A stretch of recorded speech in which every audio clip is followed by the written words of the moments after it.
Amazon is censoring my most recent magazine issue. Notes from the edge of the narrative matrix. Without explanation, Amazon has blocked and unpublished my last issue of Johnston Magazine, which features my painting of Luigi Mangione on the cover. The link to order it is now dead. When I asked for an explanation or appeal, they just sent a template response referring me back to their publishing rules. So that's annoying. The Pay What You Want ebook for the issue is still available for anyone who wants it. In her bid to secure confirmation as Trump's next Director of National Intelligence, Tulsi Gabbard is now pledging to support Section 702 of the FISA Act. This notorious law allows for the warrantless surveillance of Americans, and in Congress, Gabbard had previously fought to repeal it. This is how the national security state works. You don't change the machine changes you. Anyone who starts off opposing the imperial status quo of authoritarianism, warmongering, and corruption either finds themselves excluded from the halls of power or adapts new positions in favor of the status quo. The Australian political media class has been rending its garments over a ridiculously fake incident of anti-Semitic graffiti at a synagogue in Sydney, which features both swastikas and the words Free Palestine right next to each other.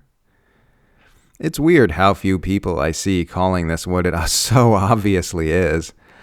Apparently, we're all supposed to take very seriously the idea that either A, Nazis are spray painting the words Free Palestine next to their swastikas, or B, that supporters of Palestinian rights are spray painting Nazi symbols next to their pro-Palestinian slogans.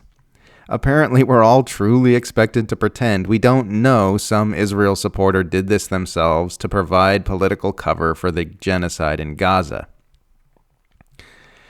It is always okay to express skepticism about dubious incidents of anti-Semitism in today's political environment. Israel's supporters are shitty, evil people who support genocide, and faking anti-Semitic incidents is a standard Hasbara tactic with a well-documented history. Watching the footage of planes dumping water to put out fires in Los Angeles has been a fun change of pace for me, because it's the exact opposite of watching what's been happening in Gaza for 15 months. It's like watching Gaza footage in reverse. I saw a viral post from somebody saying it's hard to find the balance between educating yourself on current events and not making yourself so indescribably sad that you can't properly function.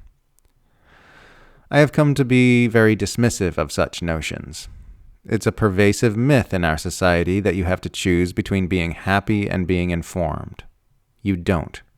In fact, it's impossible to be truly happy if you are turning away from truth in any way at all.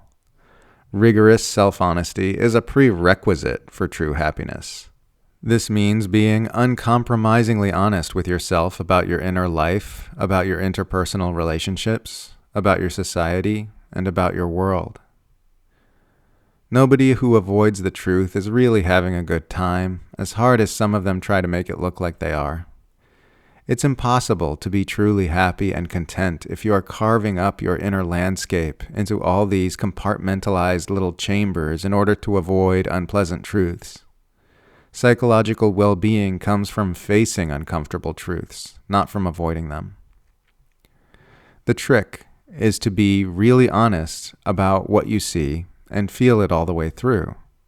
Don't try to resist the pain and anguish you experience from seeing the horrors in Gaza or wherever. Just feel the feelings all the way through until they've been felt. If you don't let those feelings have a full expression in your body, they'll just sit there unresolved and keep you feeling shitty. If you just have a good cry and a good shake, or whatever your body wants to do until the feeling has had its say, you can get back up and motor on. Really, happiness is the natural default position of human consciousness. We just trick ourselves out of it with untruth in various ways. Life on this planet is immensely beautiful and delightful, even amid all the suffering and destruction. You can see this in the wonder and delight with which a baby experiences the world before they have learned to trick themselves out of that natural state with believed thoughts. We can learn to see life like this all the time, even when very bad things are happening. The path back to our innate happiness is truth, not avoidance.